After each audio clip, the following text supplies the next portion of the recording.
Continue the discussions, and this time, after all the concerns about whether Ken Ofori-Atta has managed the economy well or not, and of course, Pius says it's undisputable how he accredited himself before the ad hoc committee. He also has to give money, if he's still the finance minister prior to 2024 general elections, to the National Identification Authority, the Electoral Commission, for them to organize the election. And there's a key question about whether we need to be using the Ghana card for the processes of registration prior to 2024, because we also do know that there's a draft CI before Parliament for that to be done. And the National Identification Authority says it will be surprised if that is not done. Pius, look, we need key stakeholder consultation on this. The NDC on the other side seem to be saying that you haven't really consulted us adequately. They're not against the move, but you can also solely use the ID, that's the Ghana card, for just the key registration. Yeah, that's too early days yet. Okay. So the NDC is saying who has not consulted them? The Electoral Commission. I mean, it's consultations. Okay. All right. You haven't heard that? Well, you said you. I'm not sure I'm involved. So now I get clarity. It's the Electoral Commission. I'm not surprised. The attitude of the NDC is to assert themselves and to show us who has power. And they will ask you what the people of Ghana. The Electoral Commission? No, the NDC. Okay. That's the attitude. And so they want to sit in the comfort of the office and be consulted and ask you what your number is in this country, because, of course, there's a hung parliament and all. So that's okay. The Electoral Commission should listen to them and consult them all they want. But for me, there is wisdom in the notion that we can align the Ghana card with our electoral systems. And that is why many, many years ago, under the SYL NPP administration, a law was passed that suggests that we should have a robust national identification system. And then the J. Kufuor administration started the National Identification Program.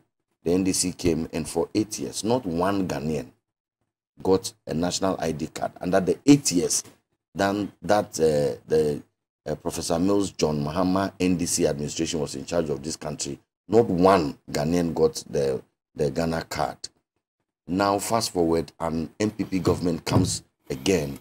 And as we speak, over 17 million Ghanaians have their Ghana card.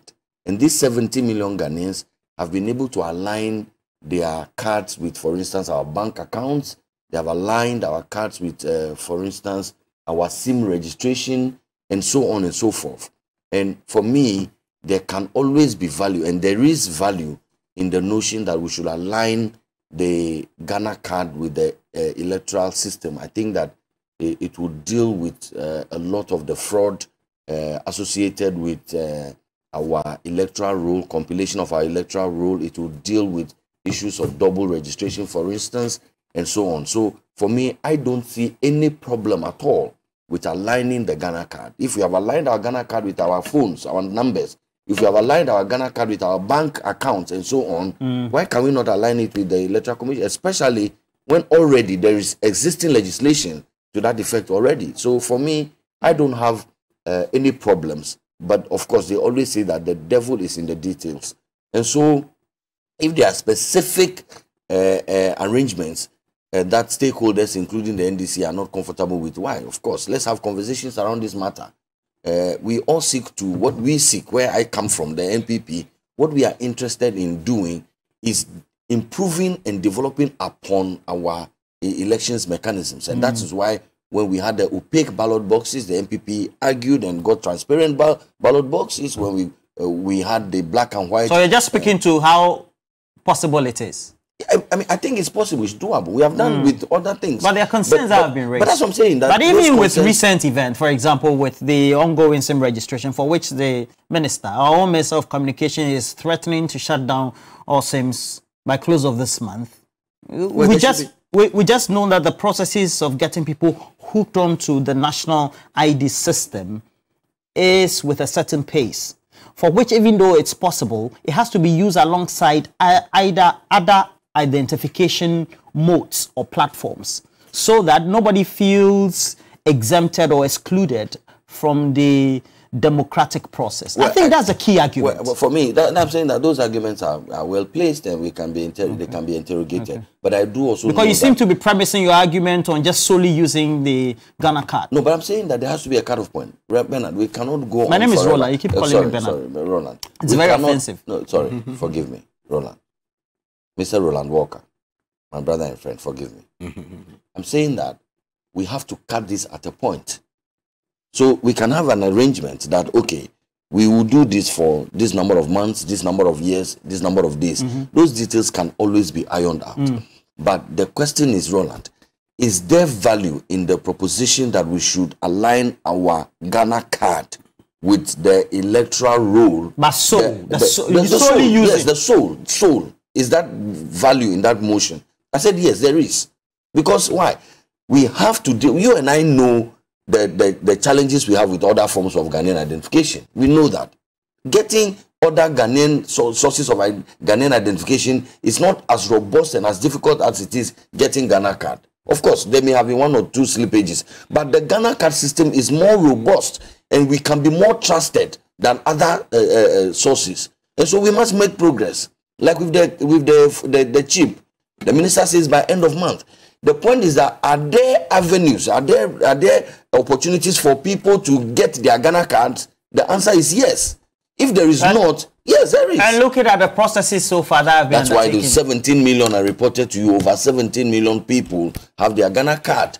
Okay? We were expecting to reach about 19 million. Have you heard Kenate himself, even though he said this is possible, that they were not set up statutorily to be doing this on the go, and that they were it's supposed to be phased out and over time. Yes. And so that means that trying to get it on the go becomes a difficulty and also leads to different disenfranchising others. What I'm saying that if we know that there are people who are Ghanaians who are eligible to vote, but who cannot or will not get the Ghana cards, in time. In time to register, we have to have considerations for them. I don't have a problem with that. So that's why the consideration cannot be only relying on the Ghana card. But I'm saying that if indeed the argumentation is that the numbers that we are looking at of people who can register, they have the Ghana card, then why are we pretending and burying our heads in the sand and playing the ostrich? My brother here has a Ghana card, you have. Do we know other people who are eligible to register who do not have? If the answer is yes, can we get them to register? If the answer is no, then we have to look at other options. Yeah. But we have to be progressive and productive in our argumentation, not just opposition because we are opposing just because we are an opposition party.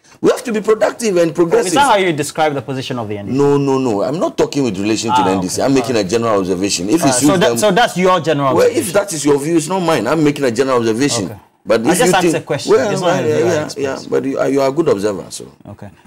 So at the end of the day, I think there's a key merit, or is there not? Whether we solely have to rely on the Ghana card to registering people.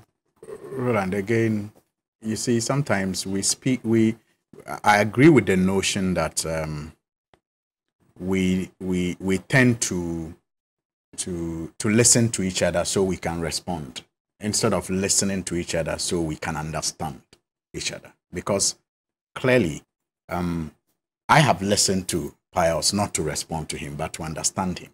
And my understanding is that he shares in the concerns of the so-called opposition that he, in the end, wants to portray as being bad. Because what are the issues the opposition have been raising? That, look, yes, indeed, there's value in having the Ghana card and in linking it to other national IDs. We have said that. In fact, in the past, even the NDC has suggested that where it has become possible for every Ghanaian of voting age to have the Ghana card, it is not rocket science to want to link it to our electoral system. We have said that. So clearly, he's saying the things that the opposition has been saying. But is it not possible to solely use it for 2024? But you see, Roland, what personally I think has been happening is that the new commissioners at the Electoral Commission,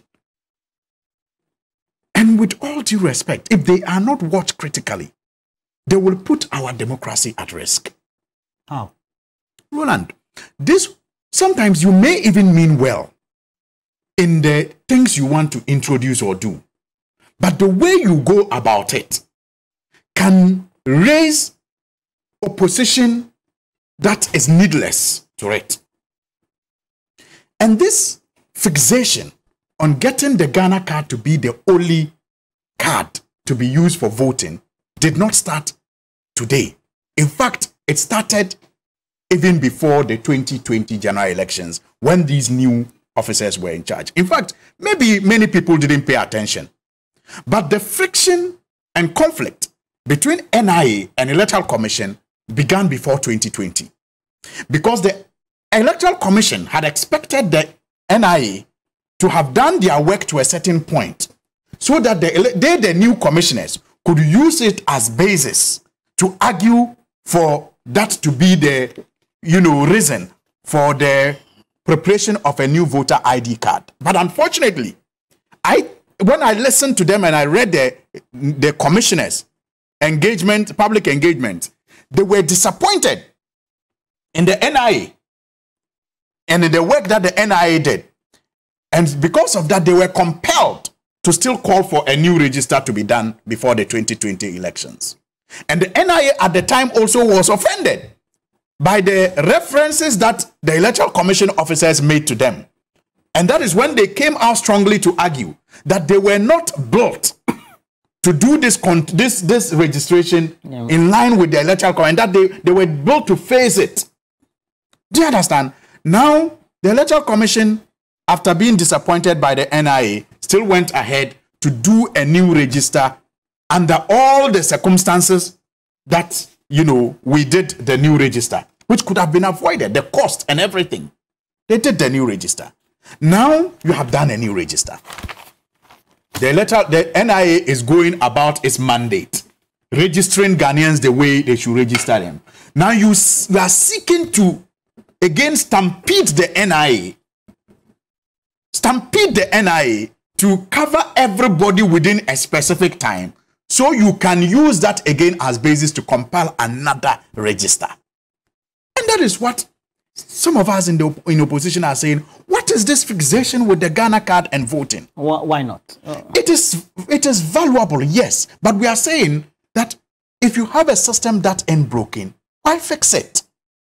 Let us wait and let us not stampede the NIA.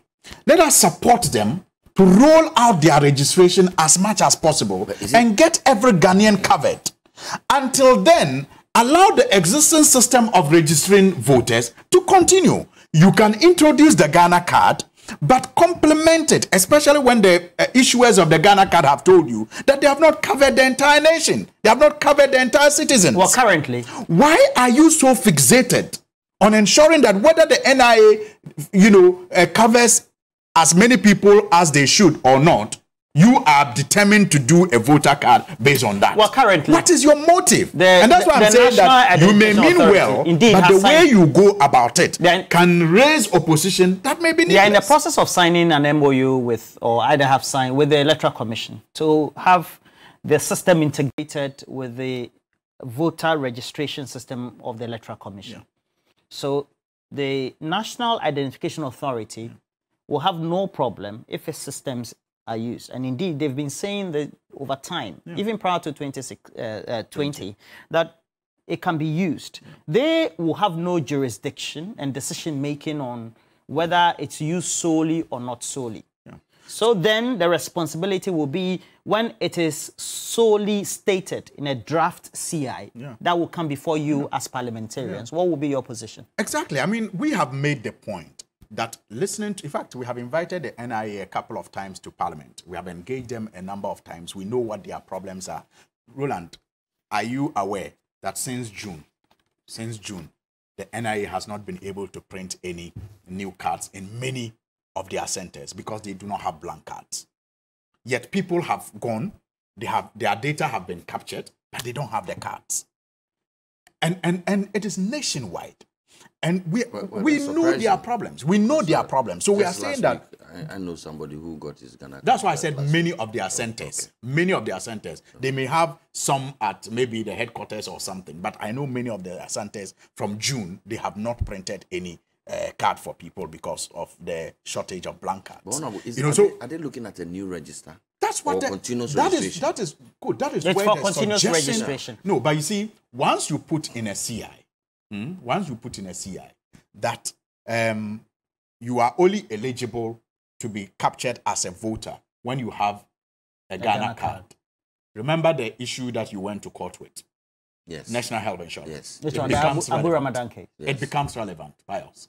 Somebody can tell you that there are some people in the register, the existing register, who didn't register with Ghana card, so you must do a new register. That's the point that we are seeking to guard against. You mean that the law could take retro? Well, no, the point is that people will make that argument. Okay. And then people will test it and say that there are people who your position did not register with it should the be used card, alongside you must other go cards. and clean the register. And how do you clean the register? You may eventually have to do a new Ghana card. So, I mean, a new register. So we are saying that, look, as things stand now, the NIA has not covered, the population to a point where you can satisfactorily say that all eligible voters have the Ghana card. So even if you are going to introduce the Ghana card into your CI, make sure that it is complemented by other identity cards, that are more accessible to the people. As simple as that. Right. Even the NIA allows the guarantor system. But if you have an electoral commission that says that we will only use the NIA card, but we will not even allow a guarantor system. We will only use the NIA card, but we won't allow a birth certificate. When the base document for the NIA is a birth certificate, then it makes you wonder what the intentions and the motives are. At some point, we have to come to an end to this argument. Is that not it? We have to. And the point is simple. So what should be the cutoff point? Is it before 2024? Before 2028? Because at some point, we have to know that the institution that we have invested millions of dollars in, we have to make use of that database. So there are two ways. There are two ways. The NIA does continuous registration. According to the law, the Electoral Commission is also supposed to do continuous registration. So when you have the two systems integrate, then you allow continuous registration. Well, the NIA says they are ready for that integration. NIA is automatically transferred onto the voter register if he's 18 and above. That continuous system must be allowed to flow. Don't try to stampede it. That's the point we are making. When you try to stampede it, then we are forgiven to ask the question, why is she trying to stampede solely it? for 2024, no. But as things stand now, we don't think that it is the best to use. Ronan, I cannot disagree with my brother on many scores. It's just that some of my colleagues also appear to be overly suspicious. Which people? Some of our colleagues in the NDC particularly, they also are overly suspicious. And then I ask myself, what is it that they know that some of us do not know? Because for me, they are raising storms in a teacup. What can the Electoral Commission do to or for or against the political party? I'm not sure what they know that I do not know. But I do agree that any Ghanaian that is eligible to register and vote, but through no fault of his, is unable to acquire a Ghana card, cannot and should not be disenfranchised from voting. I hold that view.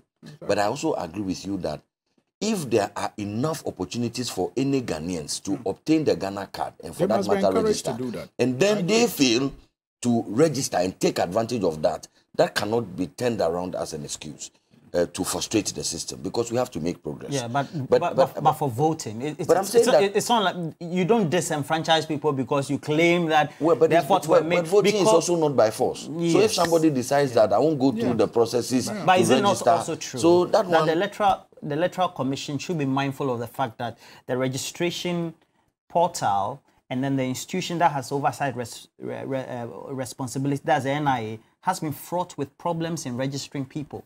Not in the past, but in recent past. What Pius just said is very instructive. Voting is not compulsory, but having a national ID is compulsory. Absolutely. If you want. So that is why the two, when you are linking the two, you have to be careful. Yeah, I agree with you. But I'm just saying that let's not because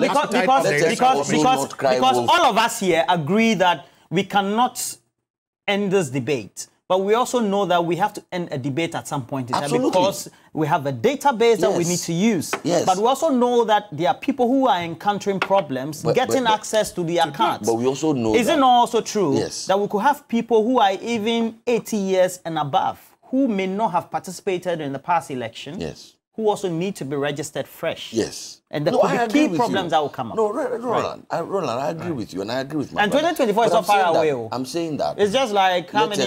Let us not cry. Just 25 months away. Yes, let's not cry wolf when there's Less none. than that. And let's not be too overly There's nothing to cry over. No, I don't see any, and I don't see at this point any need to scream. Do you, our heads in up. your constituency, so Jama, do you sponsor people to be registered on the Ghana card? Sponsor, how do you mean? Or do you facilitate? Someone just I encourage people. Did you say no one had Ghana card during Professor Mills' era? Did you say that? I didn't hear it. Yeah, I don't know anybody who got registered as Ghana card. I didn't hear it. I got one. In fact, the person is telling me. Well, there are people who got it. I remember even they came here, the information center. Yeah, they came to Radio Gold at the time. They registered. So those people, in fact, so what has happened is that they were doing the registration at the school. From that period, if you were registered from 2010, 2010, I didn't hear that. And you wanted to go, let's say you didn't receive your card, or you received your card, it's missing. You want to go and regularize From now. that period.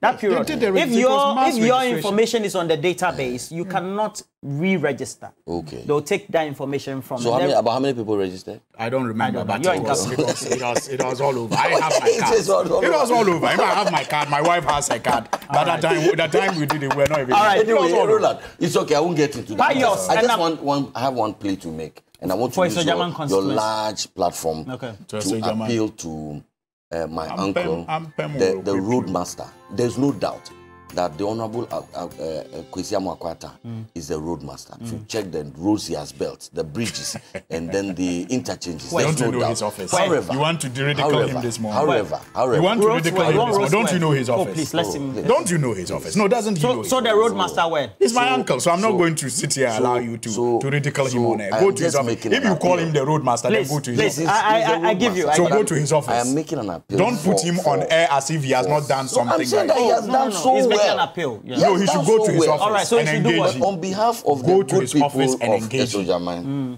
do that. pleading that the two contractors, Rivonia and Reliance, who are working on the Enumbuso Road and then the Ajina Jekiti Road, if some attention. So you are saying that the road minister is not fair to those contractors. The man wants to go He's for suggesting that the road minister, and you can't go and engage him. I am lobbying. And yet you call him your roadmaster. I am lobbying. Go to his office. The roadmaster. So Go to his office. Honorable. Don't put him on air as if he's unfair to some contractors. No, they don't. Okay. They don't build road. They only lobby for the road. So this is what I know that Ampem has been on that. He has asked so many questions on it. At the end, who is Ampem? Honorable Ampem, the MP for the area. He has asked a number of questions on the floor. Okay, good. So I am also adding to what he has already done, which has not yielded much. I am adding to it so that the roadmaster, the honorable... For the you are in government, so you shouldn't do it on radio. Go on TV. Go to the man's office. The man is watching me.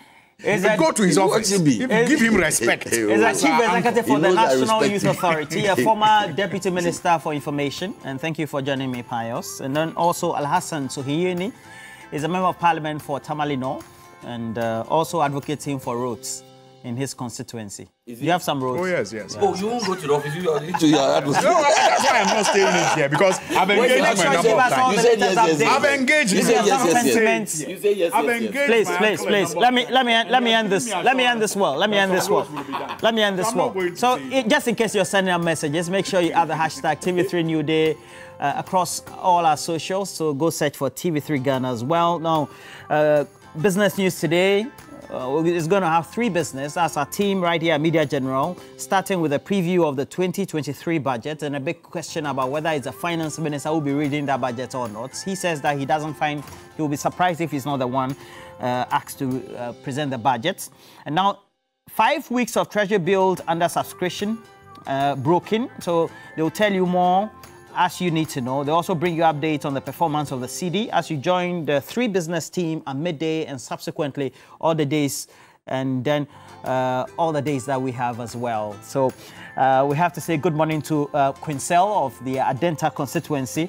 And then also we have the work, who's a great person working with the audit service as well, Mrs. Antonia Ainin of the audit service. You're working greatly, doing good job for Mother Ghana as well. We're taking a break. We'll be right back with more right here.